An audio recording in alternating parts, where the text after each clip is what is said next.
السلام عليكم، ازيكم عاملين ايه؟ النهارده جايبه لكم بصوا وصفه تحفه باتيه. ولا تقولي لي ده الباتيه بتاع الفرن العلاني ولا باتيه الفرن الفلاني حلو وجميل. لا، مفيش احلى ولا انضف ولا احلى من شغل من حاجه اكل البيت.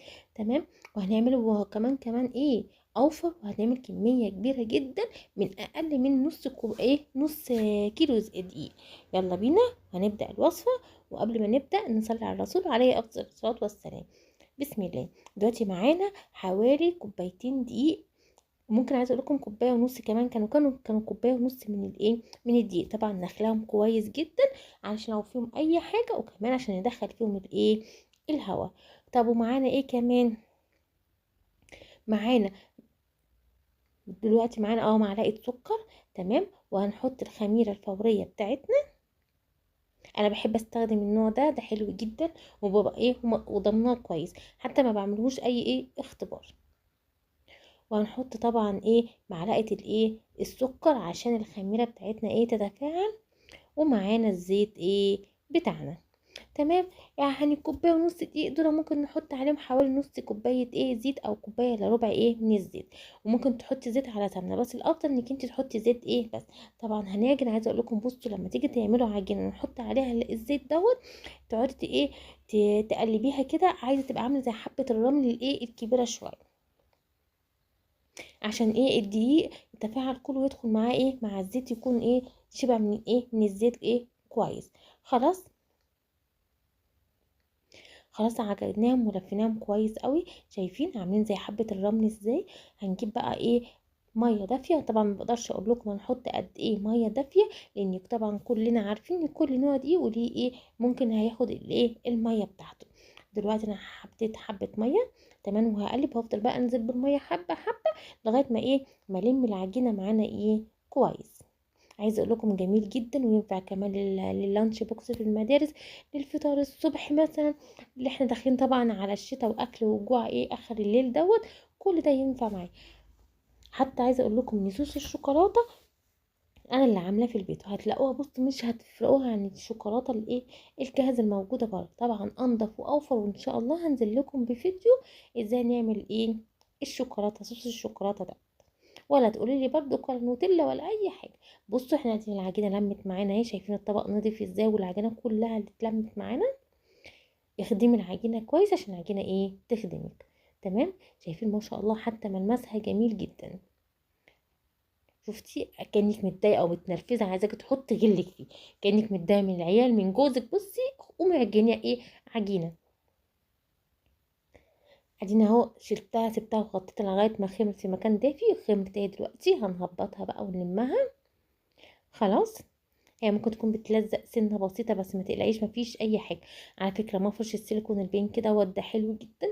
ما تخليش العجينه تلزق معاكي وتبقى سريعه، وتقدري تاخدي المقاسات والحاجات اللي انت عايزاها. دلوقتي هناخد بقى ناخد حته حته كده، كوره كوره نكورها. تمام. وهنفردها مع بعضينا. بص، مره بالطول ومره بالعرض. هن هندوخ معانا العجينه دلوقتي. خلاص نشيل بقى بقيه العجينه كده على جنب، ونفضل نفرد في العجينه بتاعتنا. خلاص. او مره بالطول ومره بالعرض عشان تطلع معاكي تتفرد معاكي كويس.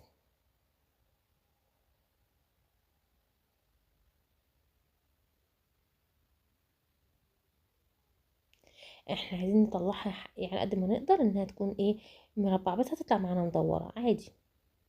احنا هنظبط العجينه مع بعضينا. وعايزه اقولك ان حتى العجينه اللي هنطلع منها العجينه لما نيجي نظبطها، هنعجنها تاني عادي، مش هنرمي اي حاجه. بصوا مش هنرمي فتفوته حتى.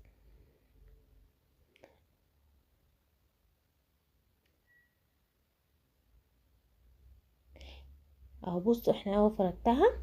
هنيجي بقى بالقطاعه بتاعت البيتزا، هخليها تبقى مستقيمه على قد ما نقدر. وزي ما بقول لكم العجين احنا مش هنرميه.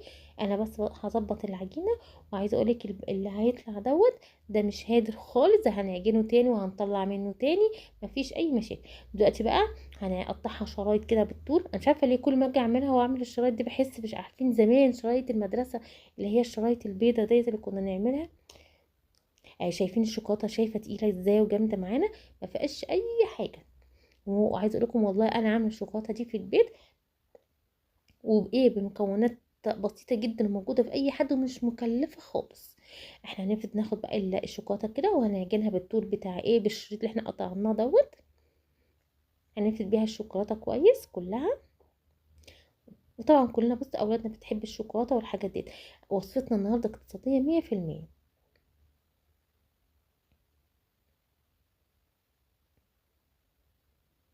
خلاص ادينا بصوا اما مسكتها اهي، فردتها كلها، اروح ماسكاها مدوراها لفاها كده اهوت. احنا الشريط ده مش هنعمله مره واحده، لا احنا هنعمل الشريط على مرتين. عايزه اقولك تقدري تقطعيها وتعمليها الحجم اللي يريحك واللي انت عايزاه. اهي بص عملت لكم واحده صغننه قوي. خلاص. هنكمل بقى بايه، بالمنظر دوت، وارجع لكم تاني. اهي بص انا حتى هعمل طب معاكم واحده كمان. هنفرد الشوكولاته كده. ادعوا لي بس، وان شاء الله انزل لكم ايه، فيديو بتاع الشوكولاته قريب جدا بامر الله تعالى. هنفرد الشوكولاته وتتفرد معانا بص وتقيله وما فيهاش اي حاجه، تقدري تستخدميها في حاجات كتير. اهي برضو كادينا اهو هلفها كده بصوا ما فيهاش اي حاجه. وهقسمها واروح مكمله ايه، يعني الشريط هبقى اعمله على مرتين. طبعا زي ما انت عايزه تعملي مره واحده تعملي على مرتين، تقطعي الحجم زي ما قلت لك اللي ايه اللي يعجبك. ادينا هبص هجيب بقى قالب اروح دهنها كده دهنه سمنه بسيطه كده بالفرشه، وهرص فيها الايه الحاجات اللي احنا عملناها.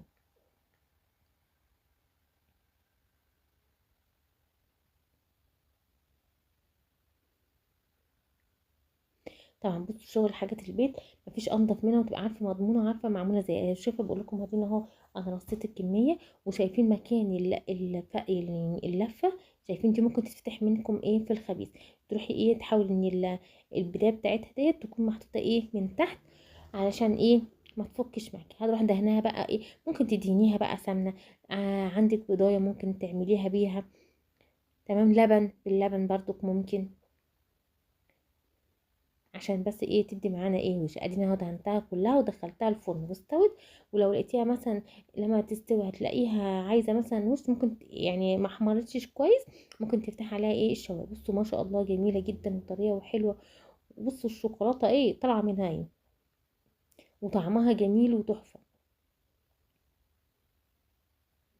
بص احنا المفترض ان احنا بنطلعها لازم بس اللي مش عارفه المقطع ده راح فين. انا بغطيها اول ما اطلع اي مخبوزات من الفرن، روحي مغطياها على طول عشان ايه ما تنشفش منك لغايه ما تبرد، وتروحي شايلاها وحطها. شايفين ما شاء الله حلو جدا. افتكر بص وصفه اقتصاديه وما فيهاش اي حاجه ومكونات